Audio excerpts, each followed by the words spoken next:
News live पर देखते हैं आज की कुछ खास खबर।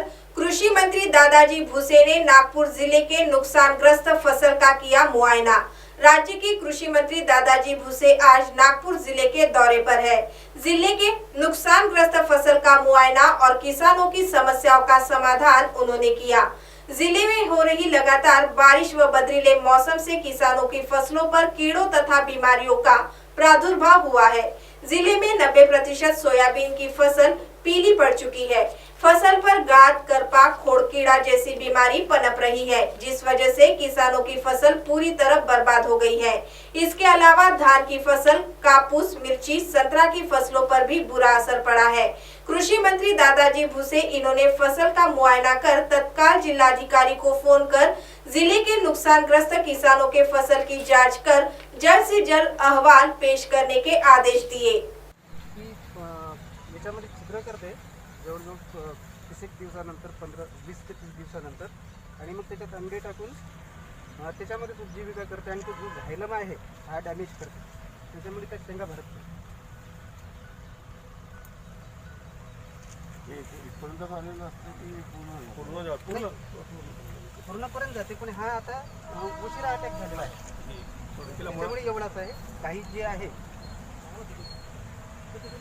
उशिरावालाच आहे, हे आता हा मुळकूज आहे, हे असे जे आहे हा पूर्ण मुळकूज आहे। म्हणजे याचा असा हात केला की उपटला जाते, इथे रॉट आहे।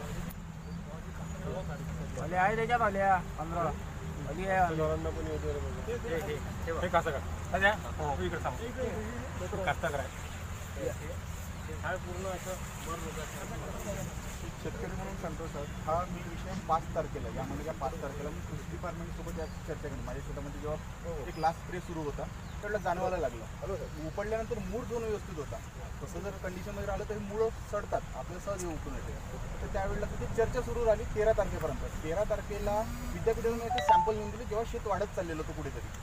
तर त्यावेळेला विद्यापीठाने आपले तर्क ते सॅम्पल बघून सांगितलं की असं आहे, जसं स्टंपलाय आहे किंवा ते चक्रीभुंग आहे, तर अशा पद्धतीने सांगितलं। त्यानंतर काय झालं की 20 तारखेला स्वतः टीम माझ्या शेतावर थोडं असं पाठीमागे होणार, त्यांना पण हे करू द्या। शेतावरती टीम आली। टीम आल्यानंतर कोण PKVचे सायंटिस्ट आले आणि तालुका कृषी अधिकारी आले, त्यांनी सॅम्पल घेऊन गेले। त्यांचे निष्कर्ष जे असे आहे की ठीक आहे, आता जे सॅम्पल दाखवलं ना हे दरवर्षी राहते इतक्या प्रमाणात। सोयाबीनमध्ये असते ते, आपण लक्ष देत नाही, ते तितक्या प्रमाणात असते, त्याचं नुकसान इतकं मोठं नसते। ते झाड हे वरून वाढत आहे, एक झाड हे वरून वाढत आहे। करा नाही दाखवा बोला।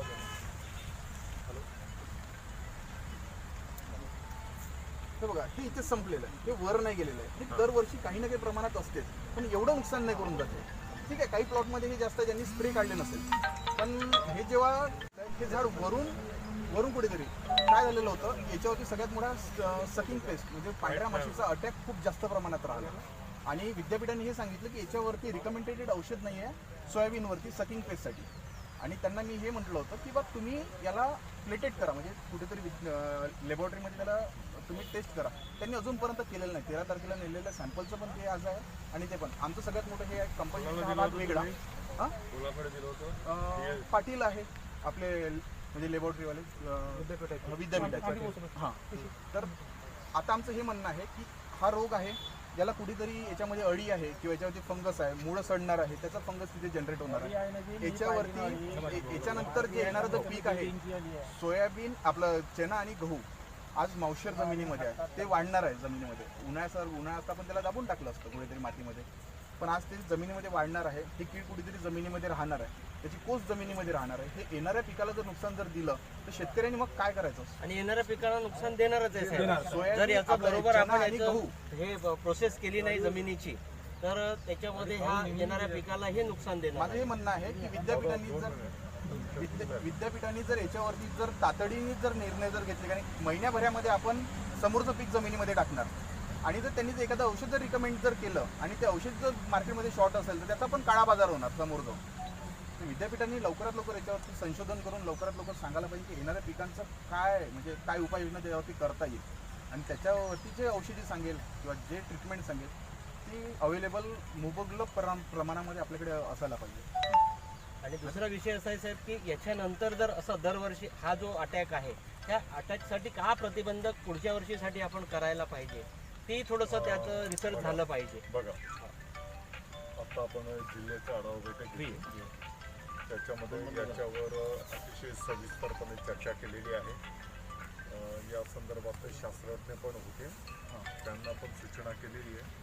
त्यांनी त्यांचं काही मनोगत त्या ठिकाणी व्यक्त केलेलं आहे. परंतु आता तुम्ही अतिशय सविस्तरपणे हा विषय मांडला आणि आत्ताच्या घडीला पण काय करता येईल आणि उद्याच्या पिकाच्याही दृष्टिकोनातून तुम्ही जी काही सूचना केलेली तर हा विषय आपल्याला गांभीर्याने घेऊन उद्याच्यासाठी पण प्रिव्हेंटिव्ह ॲक्शन आपल्याला काय घेता येईल ते पण आम्ही संबंधित शास्त्रज्ञांना सांगू.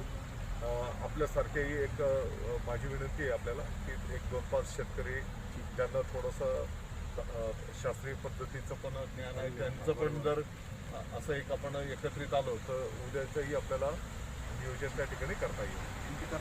तो वही कोरोना महामारी से संपूर्ण देश ग्रसित है. कोविड-19 की वजह से विद्यार्थियों की परीक्षाएं रद्द की गई है.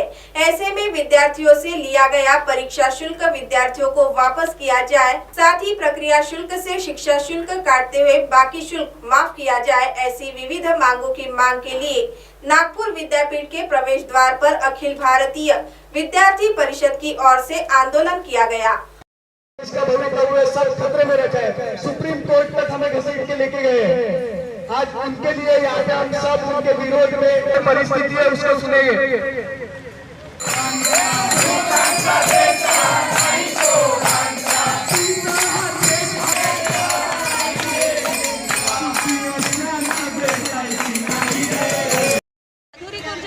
आणि आज ABVPचं इथे आंदोलन चाललेलं आहे विद्यार्थ्यांच्या हितासाठी.